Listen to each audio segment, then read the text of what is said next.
What's up everybody, and welcome back to my channel. This is my first video of the year, and it's quite the video, it's quite the project. In fact, I have actually shot this video. This will be my fourth time, I think, because every time I shoot it, I'm just not happy with what I've got. So hopefully this is it. Hopefully this is the one where I tell the story and do the story justice, and also inspire you a little bit. Let's go.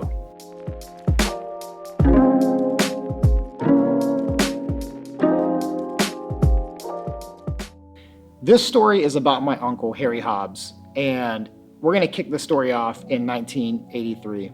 My uncle was a professional photographer. He shot weddings and events, he shot portraits, he did magazines and other things that professional photographers did in that time. He was actually very successful, quite well known in the region, and had a great career. And in 1983, my uncle traveled to the Grand Canyon and he took a lot of photos there, but this one particular photo he took, he was very proud of, and he got prints made, and one of those prints hung in my grandmother's house for my entire childhood. You can see the photo hanging in the background of this family photo. Now in this photo is my mom and all of her brothers, the oldest being my Uncle Harry. My uncle was kind of the life of the party. I mean, here is a clip of our family gathered together in 1991 for Christmas. No, I'm not weird. You want to pissed off them? I'm not weird, David. I'm sorry that I have complained, but you'll never call me no. Hey, can we get that on tape? It's supposed to be a joke. Hey, As a coney joke. can we get this on tape? I told Tina. Yes. Read my lips. Read my lips. Pop us the bird one. The more you complain, the longer God lets you live. Read my lips. 150 years. And here's a clip from the following year in 1992.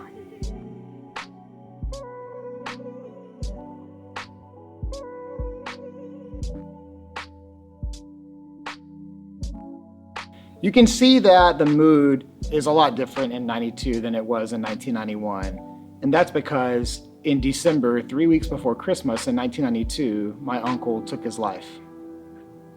Now, I was 9 years old at the time. I don't even really have any memories of my uncle, but I remember the night that he died. I remember our home, and I remember the phone ringing. It was on the wall in the kitchen. It had one of those long curly cords on it like phones did in the 90s. I remember my mom answering the phone, and I remember my mom falling to the floor and crying out. It's a memory that I'll never forget. And his death really marked our family. In fact, it would be less than a year after his death that my parents would divorce. My grandmother never celebrated Christmas again with the family the way we did before that. And my mom's family was really never the same. Very soon after my uncle died, all of his equipment, his studio, his gear, like everything about his business was quickly sold off. Now, I don't have all of the details of this story. This happened in 1992, but from what I understand, everything was sold off very quickly, and our family didn't have really any access to anything that he would have owned prior to hold on to, whether it was his camera or his equipment. Even his negatives were gone. Now we're gonna fast forward to the late 90s, and I'm in high school, and I began to take an interest in photography. In fact, my very first landscape photo was taken on a Canon point and shoot in the Austrian Alps. Now, throughout the early 2000s, when I was in college, I messed around with photography a little bit. Eventually, I bought a really great Nikon camera, got a better one, and I shot Nikon for a decade until I switched to Canon in the early 2010s, and now I shoot Sony. But throughout this whole journey, I've always just been really curious about my uncle's photography, because he was very successful, he had a great career with it, but he's also an artist like any photographer is, and I was just really curious to know as much as I could about him.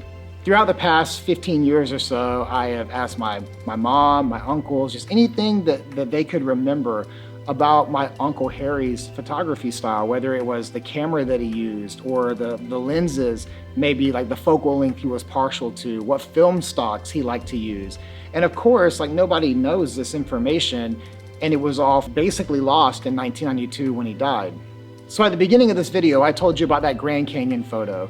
Now I plan to get this photo from my mom a little later this year. She's on the East Coast, I'm on the West Coast, and so it's not too practical to send it in this giant frame that it's in. But what I thought would be a really awesome project would be to go to the Grand Canyon myself and recreate my uncle's famous photo. So I began making the plans to go to the Grand Canyon later this year. It's one of my 2022 trips I've got, and I'm real excited about it. But there were a few things I wanted to do and figure out before I showed up there to recreate my uncle's famous photo. The first thing I wanted to do was I wanted to shoot this on film. And that's because film really contributes a lot to the colors and the look of the photograph. And so now I can recreate it digitally in Lightroom, but I would really prefer to try to nail it on film if I could. So I wanted to study the photo and try to figure out the film stock that my uncle used when he took that photo.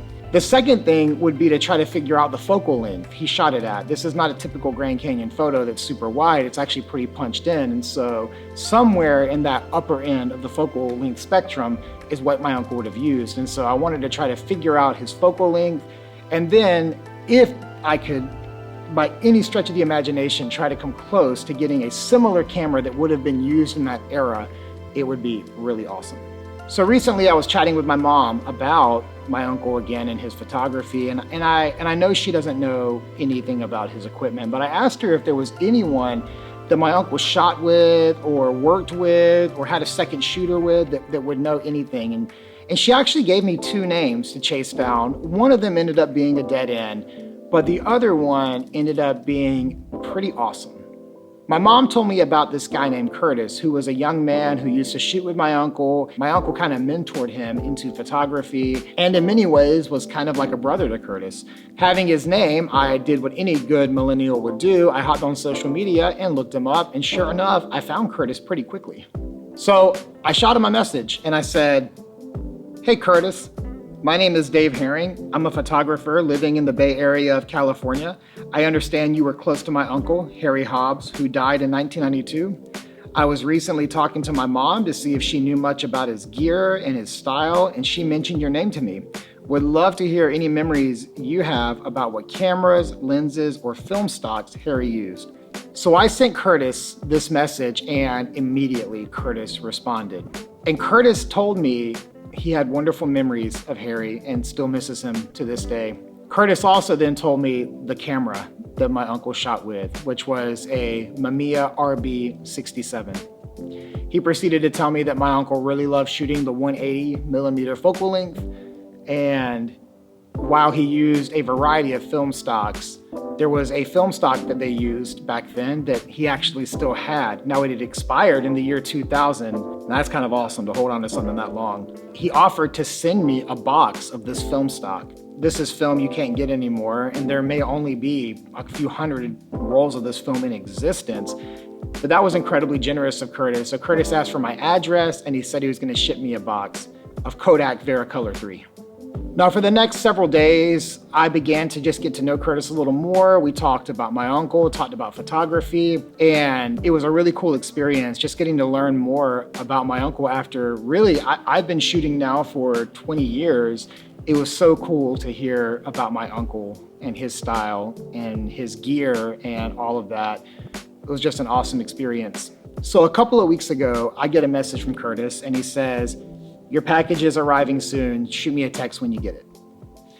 And a few days after that, I was coming home from my office and I saw a black case sitting at the end of my driveway when I got home. So I pulled in, and when I grabbed the case, it was from Curtis and it had a lock on it. So I text Curtis and I said, "Curtis, there's a lock on the case." And he said, "I think you'll be able to figure out the combination." Well, the combination was 1992, the year my uncle died. And I opened the case up, and inside the case was my uncle's camera. It was my uncle's Mamiya RB67. It was 4 lenses that my uncle shot with. It was my uncle's business cards, a stack of his business cards that Curtis took off of his desk, and the film that they used to shoot with. And most importantly, in that case was a letter from Curtis explaining that right after my uncle died, he had grabbed this equipment, which means it was never sold off when all of my uncle's gear was sold and lost. Curtis had saved it. Curtis also shared some personal stuff in the letter, and it was really touching and moving just to have all this and be able to hold the camera that my uncle shot with. And I would just love to show it to you right now. And here it is. This is my uncle's Mamiya RB67. It is an absolute heavy, beautiful, awesome, chunky camera. I mean, look at this thing. Isn't it gorgeous? And it's got this viewfinder on the top that I'm gonna pop off for a minute. And I love the way the shutter sounds on this thing. Check this out. Here, I'm gonna put it close so you can hear it. Ready? Oh my goodness, beautiful, right? Here it is again. I also have that box of Vericolor 3, which is pretty awesome because this film expired over 20 years ago. And I plan to shoot this film at the Grand Canyon later this year. And he also sent me my uncle's lenses and his lens kit. I mean, I've got this huge one, a smaller one. These are all various focal lengths. The widest one is 90 and the tightest one is 250, and it's all in between that. The coolest thing about this story is not really the camera. What I think the most awesome thing about this story is it really comes down to the human connectivity that exists in the tools that we use for our creative life or for our work. You know, we think about like this bit of metal and glass, but this bit of metal and glass is a human connection to a family member who tragically died and who I'll never get to learn photography from. But he held this and he worked with it. That human connection to tools, it's the same reason people buy memorabilia and why musicians will buy guitars that were owned by their favorite artist, or why we seek out things that people we value or put on a pedestal, why we seek out the things that they had, or people that we look up to. We seek out the things that they used to have because of how it inspires us. And it's not about the gear, it's about the human connectivity to that person. So in many ways, this camera now is a connection to my uncle's art. It's a connection to family that I never thought I would get to experience. It's also a legacy now that gets to get passed on, and my children will have this camera kit one day, and maybe they'll shoot on it, and maybe I'll save them some of this Vericolor film for my son to use when he's in his 30s and he's shooting the Grand Canyon, recreating my photo of my uncle's photo. There's something about legacy that's connected to our tools. Yes, it's just stuff, and it's not about the stuff. Stuff comes and goes. But if you've got something that can be part of your legacy, value it, cherish it. If you get a chance to find or rediscover hidden parts of your legacy, be grateful for it. This is an amazing thing that has happened to me and my family, and I hope it inspires you as well. So thanks for watching and listening to my story, and I'll see you again real soon.